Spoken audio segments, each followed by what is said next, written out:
Megawati Soekarnoputri satu-satunya wakil presiden Republik Indonesia yang melakukan kudeta sipil terhadap almarhum Presiden Gus Dur. Ia menggulingkan kekuasaan dengan alasan yang dibuat-buat, padahal sudah jelas rakyat menginginkan Gus Dur memimpin bangsa Indonesia. Selama kepemimpinan Megawati, banyak kemunduran yang kita rasakan, seperti menjual perusahaan Indosat yang waktu itu sangat menguntungkan, melepaskan 3 pulau yang kita miliki yaitu Nipah, Sipadan, dan Ligitan yang sangat kaya dengan minyak mentah. Kemudian menjual murah gas alam blok tangguh di Papua Barat ke Cina yang menyebabkan negara rugi 500 triliun rupiah setiap tahunnya. Skandal besar Megawati lainnya yaitu menghapus hutang BLBI. Megawati bersama kabinet mengeluarkan surat keterangan lunas dari hutang yang dimiliki Syamsul Nursalim. Syamsul Nursalim sendiri adalah konglomerat Indonesia yang masuk 50 orang terkaya di Indonesia. Megawati layak dicatat dalam sejarah sebagai orang yang menjabat presiden tanpa dipilih, sehingga merugikan seluruh rakyat.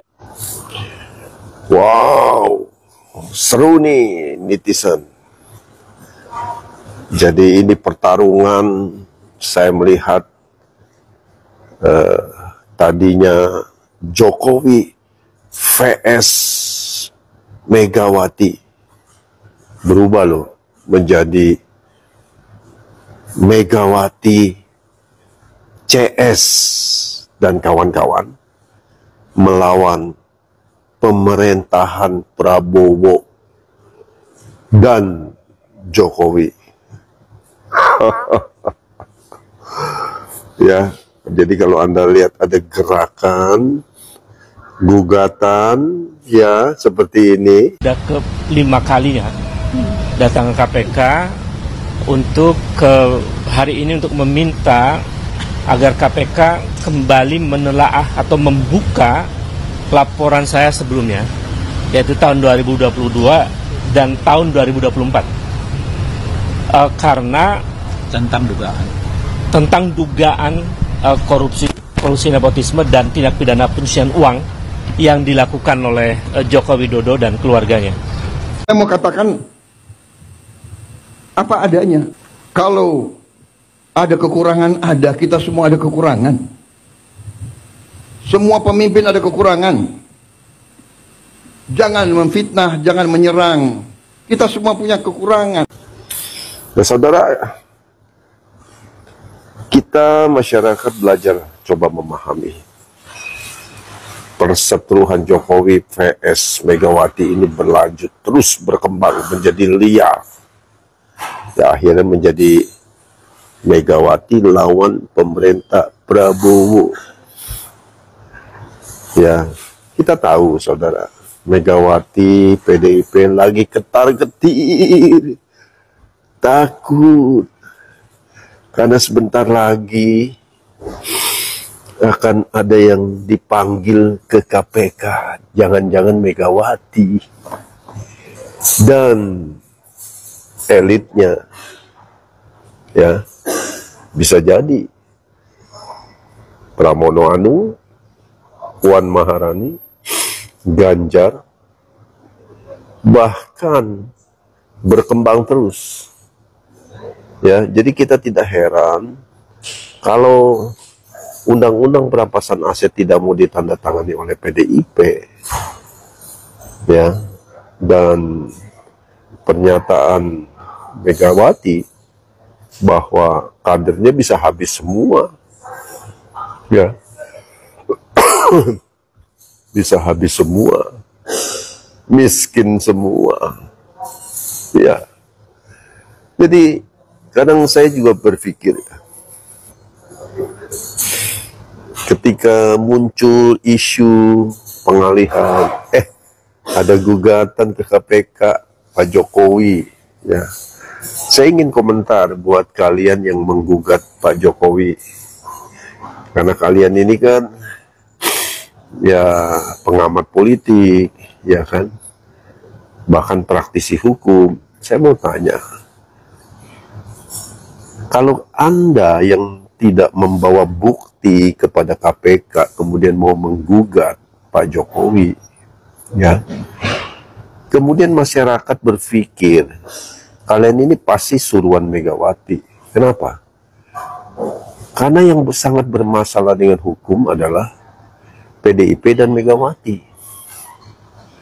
Bukan saja saat ini Hasto jadi tersangka kasus Harun Masiku terkait dengan penyuapan, tapi kan juga masalah Indosat dijual, ya, penghapusan utang BLBI, penjualan aset. Ini kan bukan perkara kecil, bicara ribuan triliun yang dilakukan oleh Megawati. Kok kalian yang katanya pejuang-pejuang 88 misalnya, atau pejuang demokrasi, atau apalah sebutan kalian, kenapa kok nggak menyasar ke sana? Dan yang lucunya lagi, Anda menyasar Jokowi yang katanya masih dugaan. Jadi bukankah kalian ini kelihatan jadi kayak dagelan stand up komedi? Ketahuan bener kalian ini, ya, siapa di belakangnya. Jadi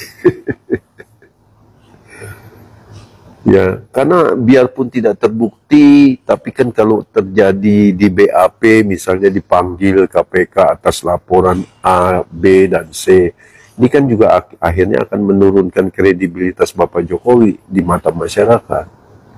Itu kan yang kalian mau. Bukan soal terbukti atau tidak. Kalian berupaya ingin melakukan karakter assassination. Saya paham itu. Kenapa? Karena saya pernah ngalamin.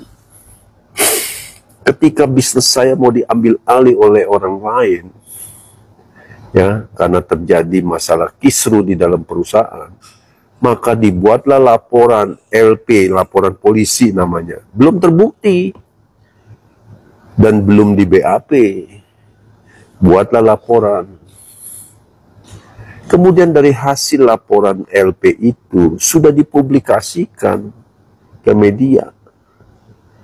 Dan ketika saya waktu itu di BAP, ya sudah jelas lah. Lucu. Jadi pertanyaannya saya bilang, apakah Anda sebagai penyidik sudah melakukan BAP kepada pelapor? Ya nanti katanya. Jadi ketahuan